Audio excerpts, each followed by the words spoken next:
ఈరోజు ఫాల్గుణ అమావాస్య. ఈ సందర్భంగా ఎలాంటి ముఖ్యమైన విధి విధానాలు పాటిస్తే సమస్త శుభ ఫలితాలు చేకూరుతాయో నేటి శుభం లాభం అనే శీర్షికన పరిశీలిద్దాం. ఫాల్గుణ మాసంలో వచ్చే అమావాస్య తిథిని కొత్త అమావాస్య అనే పేరుతో పిలుస్తారని ధర్మశాస్త్ర గ్రంథాలన్నీ తెలియజేస్తున్నాయి.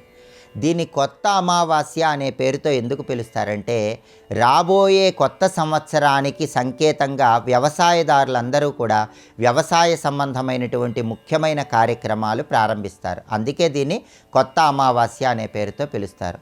ఫాల్గుణ అమావాస్య నదీ స్నానానికి విశేషమైన రోజుగా ధర్మసింధు, నిర్ణయ సింధు అనే ప్రామాణిక గ్రంథాల్లో చెప్పారు. ఈరోజు ఎవరైతే దగ్గరలో ఉన్న నదికి వెళ్ళి నదీ స్నానం చేస్తారో, నదీ స్నానం తర్వాత నదిలో పితృదేవతలను స్మరించుకుంటూ తర్పణాలు విడిచిపెడతారో, సూర్యుడికి అర్ఘ్యమిస్తారో వాళ్ళు సంపూర్ణమైన శుభ ఫలితాలను పొందుతారని ధర్మశాస్త్ర గ్రంథాలన్నీ తెలియజేస్తున్నాయి.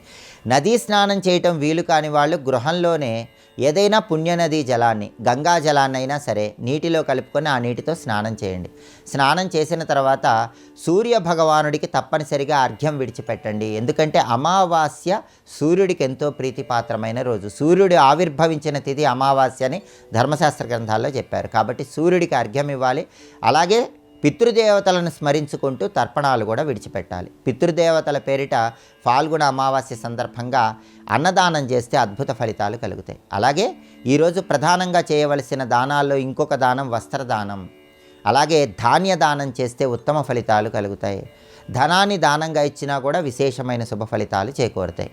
వీటిలో ఏ దానం ఇచ్చినా మంచి శుభ ఫలితాలను సిద్ధింపజేసుకోవచ్చు. అలాగే ఈరోజు గోపూజ చేస్తే కూడా ఉత్తమ ఫలితాలు కలుగుతాయి.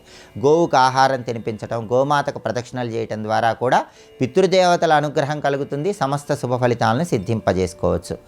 జ్యోతిష శాస్త్రంలో అమావాస్యకు ప్రత్యేకమైన ప్రాధాన్యత చెప్పడం జరిగింది.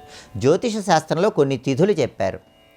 ఆ తిథుల్లో అమావాస్యకు ఎంతో ప్రత్యేకత ఉంది. ఎందుకంటే తిథులను 5 రకాలుగా విభజించారు. నంద, భద్ర, జయ, రిక్త, పూర్ణ అని తిథులను 5 రకాలుగా చెప్పారు. వీటిలో పూర్ణ తిథులు అంటే అమావాస్య, పౌర్ణమి తిథులను పూర్ణ తిథులు అంటారు. పంచమి, దశమి తిథులను పూర్ణ తిథులు అంటారు. అమావాస్య పూర్ణ తిథి. ఈరోజు కామ్యకర్మలు చేయకూడదు, కానీ దేవతార్చనలకు చాలా అనుకూలమైన రోజు అమావాస్య. అలాగే జ్యోతిష శాస్త్రంలో పంచపర్వాలు అని చెప్పారు. పంచపర్వాలు ఏంటంటే అష్టమి, ఏకాదశి, చతుర్దశి, అమావాస్య, పౌర్ణమి. వీటిని పంచపర్వాలు అంటారు. ఈ పంచపర్వాల్లో కూడా అమావాస్య ఉంది. కాబట్టి అమావాస్య ఎవరైనా దేవీ దేవతల ఆలయానికి వెళ్ళి దర్శనం చేసుకుంటే అద్భుత ఫలితాలు కలుగుతాయి.